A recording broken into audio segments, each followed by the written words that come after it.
So as we gather today, I'd like to offer a prayerful acknowledgement of the lands on which we sit, as well as the people of these lands. I remind us that Unity Center of Norwalk was formed in Connecticut, and in the Lenape language, Connecticut means besides the long tidal river. This sacred land has been traveled by many native confederacies and nations, including Wappinger, Munsee Lenape, and Pequannock. May we pay respect to all these people. We honor their legacy, their lives, and their descendants who carry on traditions for present and future generations. The day after I shared with Shawn the title of my talk, this was my daily reading. God is love, and love is infinitely healing. Divine love is flowing through my mind and emotions, dissolving in my consciousness all hard thought and hard feelings towards others, and healing the resonant manifestations in my body. If any part of my body needs healing, divine love is now restoring it to wholeness. Love purifies whatever needs cleansing, banishes infection, completely dissolves false growth. Divine love fills me with harmony, health, and vigor. The warmth of divine love permeates my affairs, melting away all obstructions to the perfect circulation of God's good. The creative power of God is now flowing freely in my life, healing me of lack and frustration. Divine love heals me of fear, anxiety, confusion, and doubt. It makes my faith strong and unswerving. God is light, and in him is no darkness. Therefore, I trust the light of pure love to guide me safely, serenely, steadily. I do not need to see the way ahead, for God knows it. God is my security. And that was by Claudine Whitaker. My title of my talk is Love, the Power of Unity. And this month we're looking at the power of love. Charles Fillmore became aware that as Jesus' soul evolved, he called to himself the disciples. So what Charles helped us to do is to look at the metaphysical interpretation of that. And as we develop our personal consciousness to our spiritual consciousness, we begin to deliberately train, deepen our understanding, and more effectively use these powers. The power of love is the highest of all 12 powers. In Corinthians 13:13 says, "And now these three remain, faith, hope, and love. But the greatest of these is love." The masculine apostle for love is John, and the feminine is Mary, mother of Jesus. The color is pink, and the power is found behind the heart. In Keep a True Lent, Charles Fillmore says, "Love in divine mind is the idea of universal unity. In expression, it is the power that joins and binds together the universe and everything in it. Love is a harmonizing, constructive power. When it is made active in consciousness, it conserves substance and reconstructs, rebuilds, and restores us and our world." It's pretty powerful. But many of us, when we think of love, we think of romantic love. And a lot of times what that looks like for us is wanting somebody to love us. But are we willing to love them back? Because the truth is, the heart is a muscle, and it needs to be active. It needs to give and receive in order for the cycle to be complete. It's an action. It's an action. Love is an action of the soul. And it unites us to all that we desire and all that we need. And sometimes what we need isn't what we desire, but it's still coming to us from love. And that's the important thing that I got out of the research for this talk, is to remember that no matter what is happening, to find love and see it in love. Because if you think back on your life, you'll realize that everything that came to you, you grew from it, you healed from it, you became expanded from it, hopefully. So lately, since March 29th, actually way before that, but March 29th was a significant day because I went to the dentist, and I told the dentist that I had been struggling with some gum pain And he said, that tooth has a root canal. I think you need to go to a periodontist. I was like, oh boy, okay. So I made an appointment for the following week. Well, that whole week I was in so much pain. It was unbearable, the pain I was in. The periodontist describes this surgery that he's going to do on my gums, and he's going to cut the gum around 3 of my teeth. And then when that's done, I'll probably have to replace 2 of the crowns in those teeth. So I was just like, wow, that sounds like a lot of pain and a lot of money, but mostly pain. So I said, okay, so when can we do this? Now it was April 1st. It was Good Friday. Okay, our next appointment is April 30th. I'm like, a month? I have to wait a month for this? So I took the appointment, and the next day they had me get prescription for extra strength Tylenol and some prescription ibuprofen. I called the next day and I said, look, I'm in so much pain. Can I start taking these pills now? And the lady said, well, we didn't realize you were in that much pain. Why don't you come and see us now? I was like, okay. So I got in my car. I drove all the way to Brantford, because they have a Milford office and a Brantford office. So they were in Brantford on Friday. And he said, gum pain doesn't usually sound like it hurts that much. He said, would you mind if I took a 3D x-ray? I'm like, if it prevents me from having gum surgery, sure, knock your socks off. So he did this x-ray, and he said, I think it's that root canal. I think it's the root canal. See this dark spot under there? I think you need to redo your root canal. Oh, thank you. I get to have a root canal instead of gum surgery. I was so happy. I was sending my mouth love. I'm like, look, it works. I went from having gum surgery to a root canal. So now I have to make an appointment with endodontist. So the endodontist appointment is April 20th. Now, miraculously, the periodontist had given me 1 round of antibiotics, and the pain went away. So I haven't been in pain, knock on wood, since April 1st or so. Anyway, on Tuesday, I go to the endodontist, and first of all, she can't read the x-ray that the guy gave her, that I got from the periodontist. So they have to redo it. And then she looks at it, and in like 10 seconds, she's like, it's not the root canal. It's the tooth behind it. Look, you see this gaping hole here? You need to have that tooth extracted. I was like, yes, that's so exciting. I get to have a tooth removed that had a crown on it that was supposed to be replaced instead of going through all that other stuff. So my point is, if you don't see the good in something, it's not over yet. So I'm thrilled. This week on Wednesday, I'm going to have my tooth pulled, and all of this is going to be done with. I'm very excited about it. But what it taught me was to keep asking myself, how could this be the very best thing that could happen?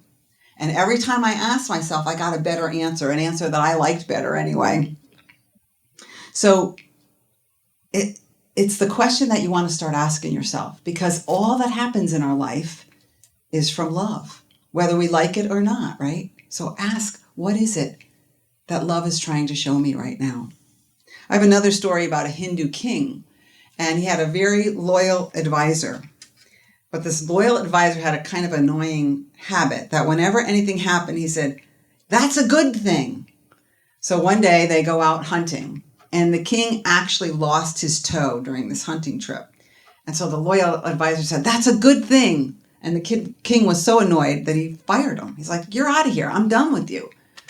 So the king heals, and he goes on another hunting exhibition, and he gets captured by his enemies. And his enemies are going to use him as a sacrifice. But they realize he doesn't have a toe. So he is not worthy of the sacrifice because he's no longer whole. So the king was relieved. He said, I'm going back and I'm hiring that loyal advisor. So he goes back to the advisor and he says, look, I want to hire you back. You're right. It was good that I lost my toe, but I have to ask you something. Why or how did you think it was good that I fired you at that moment? So the loyal advisor said, well, I cannot predict the future. I just know there's good in everything. And honestly, if you hadn't fired me, I would have been with you during that exhibition. And guess who would have been the sacrifice? So if you don't see the good in it, it's not over yet. It's not our job to know how it is good. It's just our job to have faith and to trust that love is here. So take a moment and go into your heart. And what in your life right now is giving you some trouble? Where do you feel like you're a victim? Or where do you feel shame? Or where do you feel blame? Where do you not like what's going on? and shine the light of love on it so that you could see what it is that it's trying to show you. As you focus on that and you focus on your heart, just beam pink light to it. And remember, when things aren't going as we planned, chances are there's another plan that's better, and it's surrounded in love. Booker T. Washington said, Don't ever give someone the power to reduce you to the level where you could hate. This power of ours, this power of love, is the most powerful power that there is. Don't give it away in the sense of allowing yourself to be anything except ready to love. That's what we're here to do. That's what we're here to be, is to be filled with love. Another perspective is, if we believe God is omniscient, omnipresent, and omnipotent, how could there be anything that we are afraid of? If God is in everything, we have to look at our fear and say, God is here too. We cannot fear anything or anyone when we have a full realization that God is everywhere, that God is love, and love is the great power of life. So I want to share 2 ways that maybe you might choose to bring more love into your life. The first one is one of my favorite ministers, Reverend Kelly Isola, has a blog, and she calls herself the Preacher Chick, and she suggests that we up-level our thinking and consciousness from the golden rule to the platinum rule. Now, for those of you who don't know what the golden rule is to do unto others as you would have them do unto you. Well, the platinum rule is do unto others as they would have done unto themselves.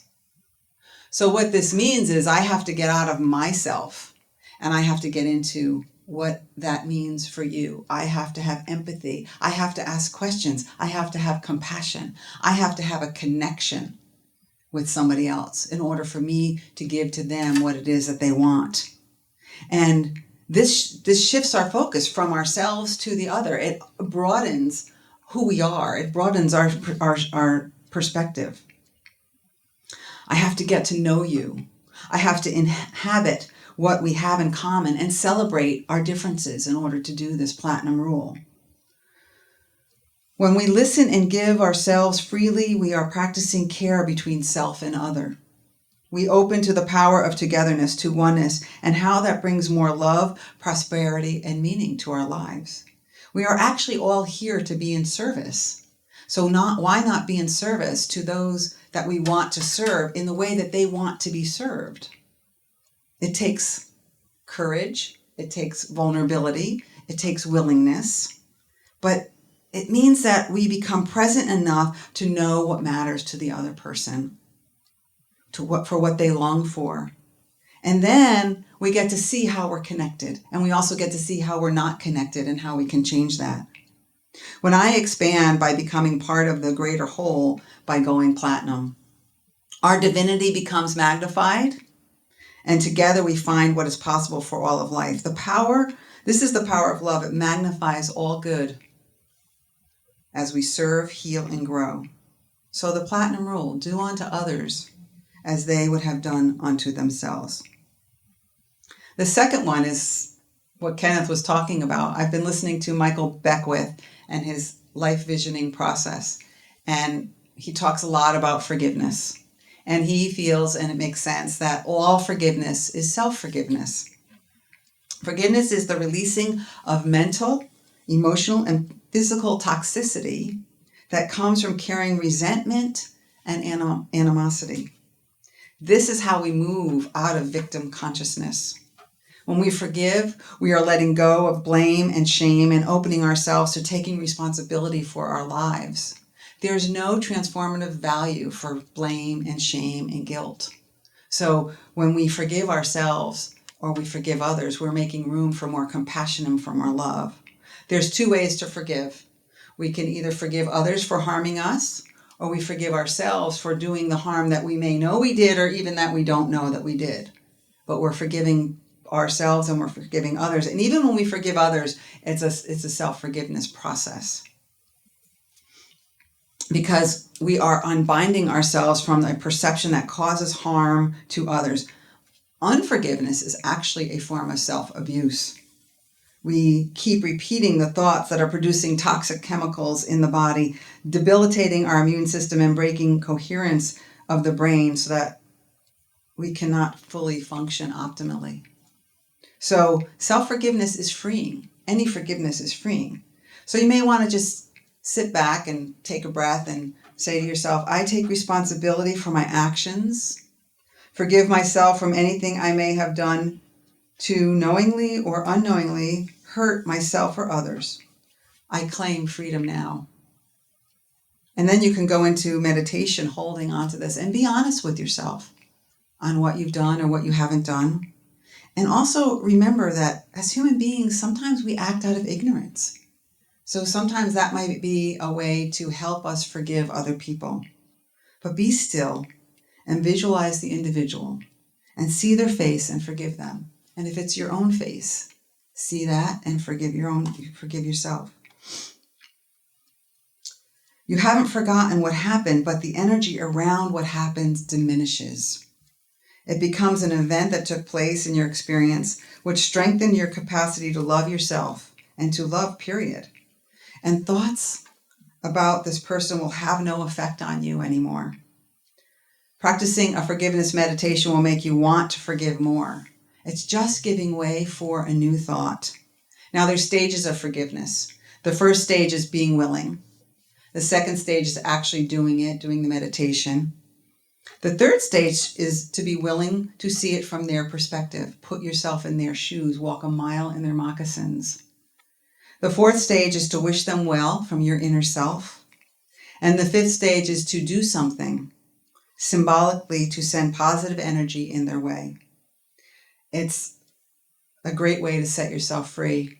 And the hardest forgiveness is betrayal, forgiving a betrayal, but this is a great way to do that. It will unite you with others. So to summarize, you want to start asking yourself, how could this be the very best thing that could happen? What is love showing me now?